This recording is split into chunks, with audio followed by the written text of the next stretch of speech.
üllatusteks valmis. Coolbet. Tere tulemast tagasi reisiseiklusele, kus mina, Sander Valge, avastan Hiina võlusid. Eelmises osas alustasime Eestist ja pärast pea ööpäevast reisimist maandusin riigis, mis on andnud maailmale paberit, siidi ja püssirohtu. Ossa pagan! Väsinud aga õnnelik, sest et see on maa, kus teie head inimesed tellite AliExpressis kaupa. Mina enam tellima ei pea, ma tulin kaubale ise järgi. Aga loomulikult ei puudunud ka lennujaamas ootamatu üllatus. Kui mina vaevlesin rongipiletite ostmisega, otsustas mu kohver iseseisva jalutuskäigu ette võtta. This way, okei. Aga minu kohver. Mis asja, kes mu kohvri nüüd ära näppas? Esimene mõte oli küll, et häirekell läks põlema. Sellise uudisega või sellise üllatusega just kõige meeldivam oma seiklust alustada ei ole.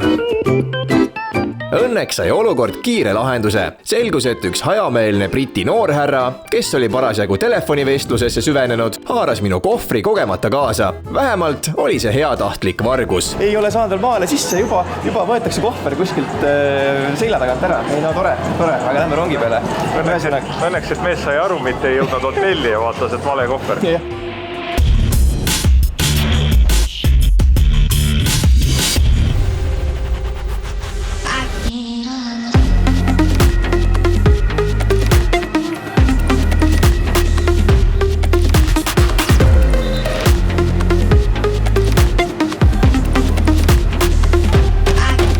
Ma ei tea, kuidas teil on, aga minul on tavaliselt nii, et pärast sellist ööpäevast reisimaratoni, kui ma lõppude lõpuks hotellis voodisse maandun, siis väsimus kaob kui tinatuhka. Ma ei tea, just kui patjadel oleks mingisugune supervõime. Enne kui silmad looja lasen, otsustasin teha väikese jalutuskäigu Hong Kongi õhtuses melus. Natuke ringi uudistamist, et piirkonnaga paremini tuttavaks saada.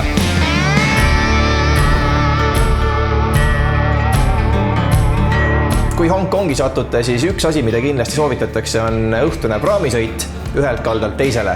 Lühike, odav ja boonusena saate meretuulest räsitud föönisoengu. Hong Kongi võib piltlikult jagada 2 maailmaks. Ühel pool on futuristlik saar, kus pilvelõhkujad ulatuvad lausa pilvedesse. Teisel pool aga Kowlooni poolsaar, tõeline sipelgapesa, kus elu keeb igal nurgal. Nende 2 vahel pendeldab Star Ferry. Mitte lihtsalt paadike, vaid väike ajamasin, mis on Victoria sadamas seilanud juba alates 1888. aastast. Ja miks Star Ferry? Selle poeetilise nime laenasid nad Tennysoni luulest, mis saaks olla parem kui luulega vürtsitatud praamisõit. Odav, romantiline ja postkaardi vaadete vääriline. Lonely Planet on selle nimetanud koguni maailma parimate elamuste hulka. Jah, tõesti on. Tähtede praame. Isegi tooli peal on tähed. Star Ferry.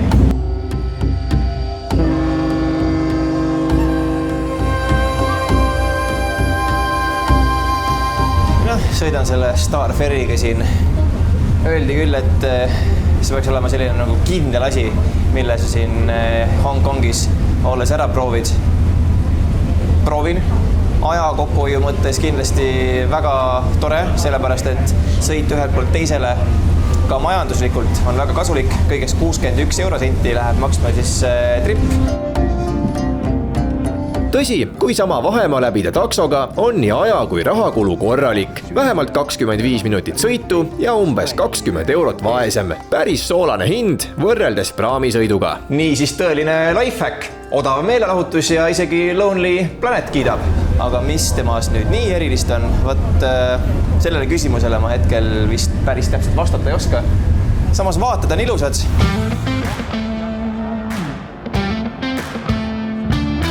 Kui tõele au anda, siis 61 eurosenti maksev praamisõit on sama lühike kui naeratus. Silmi jõuab vaevu pilkuda, kui on aeg juba edasi tormata. Ja nii nagu ikka, siis tegelikult kiiresti pardalt inimesed maha, uued peale ja nii see raha majja toodi, sellepärast et iga sadamas oldud sekund on tegelikult ettevõttele kahjulik. Nii et meile öeldi ka, kupatati, et go, kohe välja, et ei ole midagi siin imetleda ja passida. Teised tahavad ka, inimesi on siin ikkagi ju palju. Öine melu on midagi, mis mind alati linnadesse tõmbab. Päikese loojudes ja tulesära süttides muutub suurlinn täiesti teiseks. Õhtul raputab linn ent päevastest reeglitest ja piirangutest vabaks. Justkui oleks see hoopis teine planeet. Hiinas tegelikult ei ole vahet, kas on esmaspäev või on laupäev. Pidu keeb ööpäeva ringselt.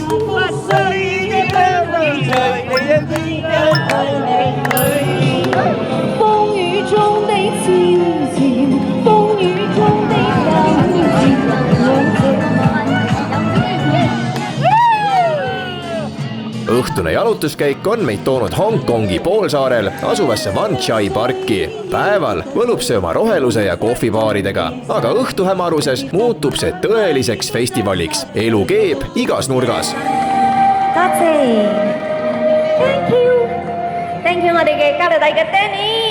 No see, kui põnevaks on tehtud elu siin Hiinas ja kui vabad on inimesed, näeb siin Wan Chai pargis, siia on kogunenud, ma loen kokku praegu 1, 2, 3, 4, 5, no julgelt üle 6-7 erineva grupeeringu, kes laulavad, teevad sellest otseülekandeid, inimesed käivad, annetavad neile raha ja no selline elu, mida mitte kuskil mujal ei näe, võimalik ainult Hiinas.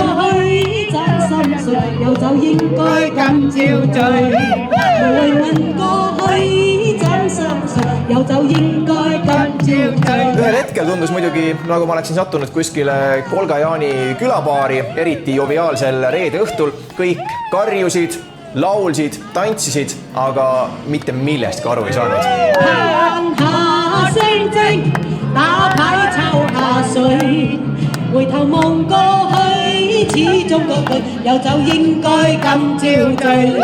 Väga huvitav kogemus, ütleme nii. Kui sa sellest keelest aru ei saa ja ühest äärest kõlab üks laul, teisest äärest teine, siis kokku on see nagu selline kapsas ja puder ja kompott. Nii et kui ma lõpuks siit vaikusesse jõuan, siis ütleme nii, et kõrvad jooksevad vedelat vett.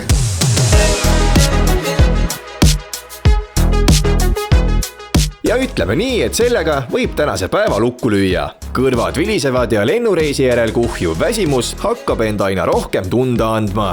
Ja siis tegelikult oli ka aeg tagasi hotelli liikuda, sellepärast et end järgmiseks päevaks kenasti välja puhata. Üleväsimus ja lennureisist tingitud jetlag ei ole kindlasti kõige parem kombo.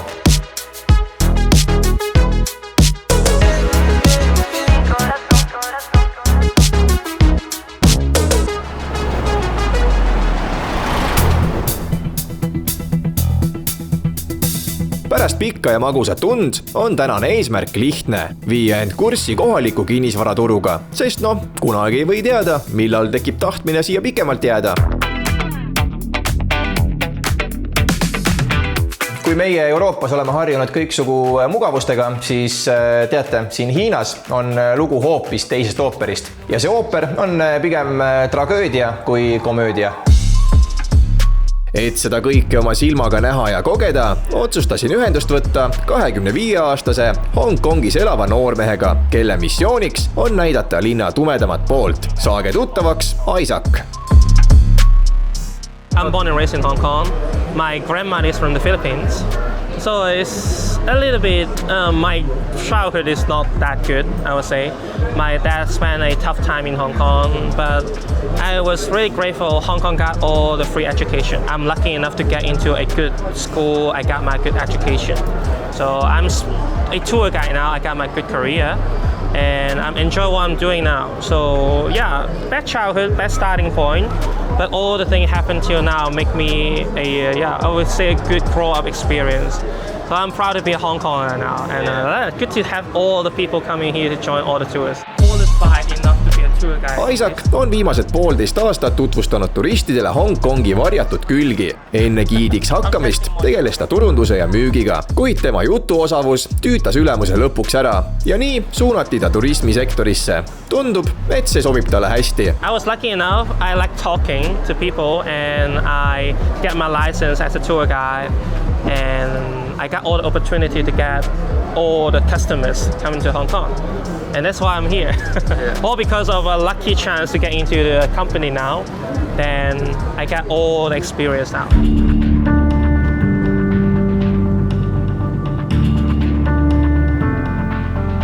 No teatavasti on Hiinas, eriti just Hongkongis läbi aegade olnud väga palju erinevaid selliseid geto, aguli ja slummi piirkondi. Tänaseks päevaks õnneks või kahjuks on väga paljud neist muidugi lammutatud, aga on olemas veel paar sellist piirkonda, kus inimesed elavad endiselt väga kitsastes ja ebamäärastes tingimustes ja põhjus, miks nad nii elavad, on ikka selles, et tegelikult kinnisvara hinnad on siin meeletud. Ühe ruutmeetri hind algab 10 000 eurost. Me kohtume Isaacuga Kowlooni linnaosas, kohas, kus Hongkongi kontrastid eriti eredalt silma paistavad. But I'm going to show you a different side of Hong Kong. Kui Isaac räägib teistsugusest Hongkongist, siis selle all peab ta silmas loomulikult ülipisikesi kortereid, kuhu mahub sisse ainult siis, kui sa jätad oma eneseväärikuse ei kuhugi mujale kui ukse taha.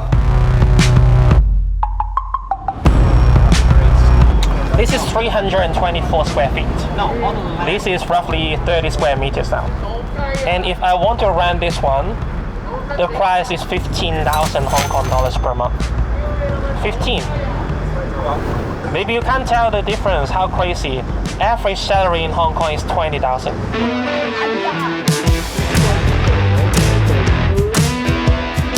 Uskumatu, aga tõsi, 30 ruutmeetrise ja üsna räämas korteri ees küsitakse umbes 1800 eurot kuus. Tekib aga täiesti õigustatud küsimus, kuidas saab keskmine hiinlane, kelle kuupalk jääb 2500 euro kanti, sellist elu endale lubada. It's easy because if you got a large one in Hong Kong, it's too expensive for the people living here. Then the landlord say, all right, if I got no one to get a big one, why don't I just cut into smaller pieces to make sure we got a stable income? So they just cut a 50 square meters big apartment. It's already big considering the Hong Kong standard. 50 square meters into 5 pieces, 10 square meters per each, and they can make sure someone can afford that. They can get a stable income. And that's why we got this kind of thing called subdivided unit in Hong Kong. Ja ühte sellist korterit me nüüd vaatama lähemegi, et saada teada, mida tegelikult minimalism tähendab. Ja nii, kujutage ette, see on siis natukene vähem kui meeter lai koridor ja trepid on sama kitsad ja me liigume nüüd üles esimesse korterisse, mis siis peaks, oi, siin on tõesti väga kitsas ja esimene asi, kohe hakkab, et siin on õhku. Ventilatsioon puudub täielikult ja siin on siis korter.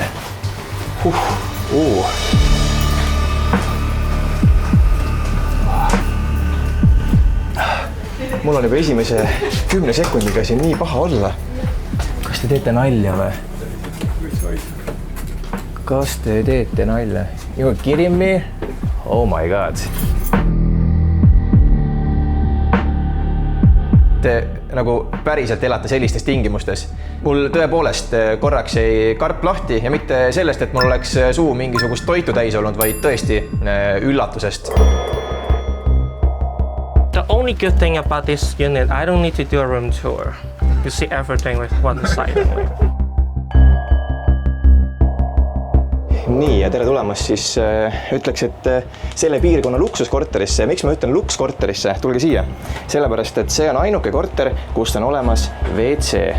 Ja WC, ja vaadake, pange tähele, WC ja dušš asuvad ühes kohas. Nii et see on selline nagu luksusvõimalus siin Hongkongi piirkonnas ja küsitakse selle korteri eest 5,000–6 000 Hongkongi dollarit kuus. Ja kuidas magatakse? Väga lihtne. Siin on puur, allkorrusel magab 2 inimest, üleval magab 2 inimest ja muidugi, kus sa siin ei maga, siis sa saad siin asju hoiustada. Ütleme, ruumi on vähe, 9 ruutmeetrit on kogu selle korteri pindala ja söögi tegemine, näed, tule siia. käib siin. You will never want to cook there because all the smell just trapped inside the room. You don't want to open the window. Just imagine the window is next to the street with all the vehicles. All the dust just flow inside the room. So that's why it's like a trap and isolated area. You got nothing to do inside, but you can only sleep there. It's just like a shelter. Ventilatsiooni ei ole. Väga selline lämbe ja umbe õhk on siin ja konditsioneerist rääkides, siis see asub siin samas WC-s.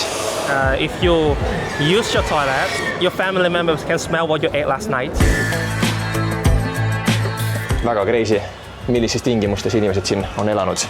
Ja kui te arvate, et asi enam hullemaks minna ei saa, siis kahjuks eksite. Järgmine näide teeb praeguse korteri olukorra eriti luksuslikuks. Kõige šokeerivamaks minu jaoks olid need niinimetatud puurkorterid ja uskuge mind, te ei taha seal viibida rohkem kui 3 sekundit ja tegelikult see 3 sekundit on isegi liiga palju. The cage home, they got a big apartment with 10 to 15 cages shared. Every cage fit one person. All your personal space is inside that cage. They look like a cage for their own privacy and their own security. And everyone, they are strangers, they don't know each other. But they share the common area, including the bathroom, including the kitchen, and they use the same AC as well. So you cook in front of the toilet. And the laundry machine is with the same area with a real fire stove. Yeah, you did everything in one space. This is what we call utilizing spaces in Hong Kong. But where do they sleep? You see there's a small room, right? Maybe they sleep here. And the size is incredibly small. You can only fit one bed. And this is some, I would say, common features, common things you'll see in Hong Kong.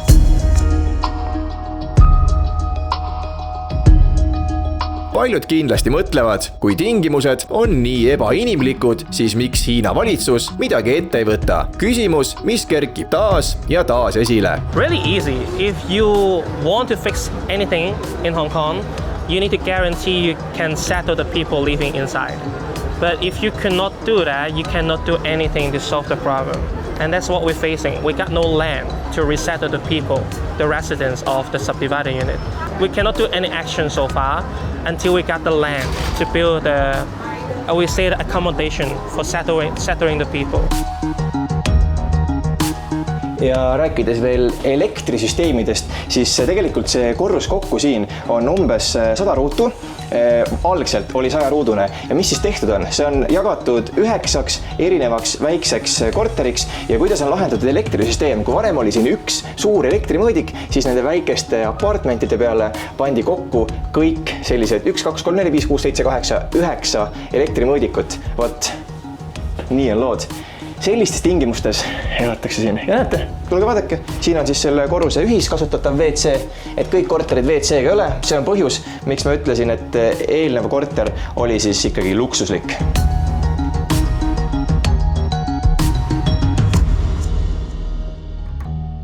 See korter siis selline, väga crazy, aga päev läheb edasi ja me vaatame, mida veel siin huvitavat pakutakse. Mõne hetke pärast räägib Isaac meile ühest teisest probleemist, millega siin paratamatult silmitsi seistakse. Aga enne seda tassike teed. Isaac on kindel, et paus kulub kõigile ära. Kõnnin mööda tänavat ja järsku vaatan ühele poole, vaatan teisele poole ja hakkab nagu silma jõhker massaažisalongide ülekülluse ja miski minus nagu tekitas küsimuse, et see asi on tibakahtlane. No nii, me oleme siin sellisel tänaval, tulge muga kaasa natukene, me lähme küll grupist eemale, aga näete, seal on jalad vilguvad märgi peal. Ja miks vilguvad jalad? Tegemist on massaažisalongiga, aga siin on üks väike aga. If you see a smiley face, like a smiley face inside of it, they mean they're doing prostitutions. So why did they do that is because it's partially illegal to do that in Hong Kong. If you run one-on-one, I'm one lady, I serve one customer, it's fine. nii nagu paljudes teisteski riikides, on prostitutsioon Hongkongis kolinud massaažisalongidesse. Seni, kuni seda tehakse üks ühele, on kõik seaduslik. Turistidel tuleb aga vastavad märgid ära õppida. Ja olgem ausad, kes meist ikka läheks päise päeva ajal võõras riigis suvalisel tänavanurgal massaaži küsima. I'm gonna buy you a cup of tea, but you can choose. There's 2 flavors, and we call them herbal tea in Hong Kong. It's more like a functioning drink. So the theory is like Chinese medicine, we manage the whole balance in your body. If you live in Hong Kong, it's so hot and humid, you drink something cold to balance out your energy. So cold tea or herbal tea we call in English is like a easier version of medicine. Give you some of the function to get rid of your symptoms. Yeah. So the one you just try is good for your liver. If you got a hangover, you drink too much, it's good to release all the toxin inside our body. Kui mõru. Proovime siis kohalikku sellist teed. See peaks olema erinevate ürtide ja vürtsidega ja öeldi, et aitab just neile inimestele, kes palju alkoholi on tarvitanud ja sellise detox, alkodetox. Nii et seda on siin natukene viimasel ajal läinud. Tuleb ära juua.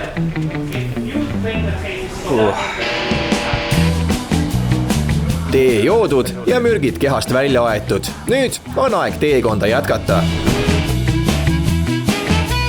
Ruumiga Hiinas on tõesti väga suur probleem, eriti just suurlinnades ja kõrghoonete katustele tekivad ebaseaduslikud juurdeehitised, mis meenutavad kui sellist võssa läinud Tetrise mängu. Inimesed lihtsalt mängivad, jätavad mängu pooleli ja sinna paika see kõik unustatuna jääb ja see on tegelikult päris kole vaadata. And the rooftop, we got an extra block. That's illegal. We call them qimgin in Cantonese. It's like unauthorized construction on the rooftop. So this happened in my unit where I'm staying now, and in an old building like 50 years old. So yeah, that's my life. That's my own experience on how to survive in Hong Kong. Mis puutub kõrghoonete katustel olevatesse lõpetamata juurdeehitistesse, siis põhjus on lihtne. Seni, kuni ehitust ei loeta ametlikult valmis, pole vaja legaliseerida. See hall ala lubab inimestel ruumi juurde ehitada, ilma et nad peaksid lisatasusid maksma. Probleem on aga selles, et neid ehitusi ei lõpetata mitte kunagi. Kui lõpetatakse, tuleb välja käia meeletult suur summa. Klassikaline nokk kinni, saba lahti olukord. Tuuri lõpetuseks viib Aisak meid kohta, kus tavaneb siis tegelikult imeline vaade nendele ebaseaduslikele juurdeehitistele ja kui selles oleks mingisugune kunstivorm, siis mina nimetaksin selle Hong Kong Picassoks.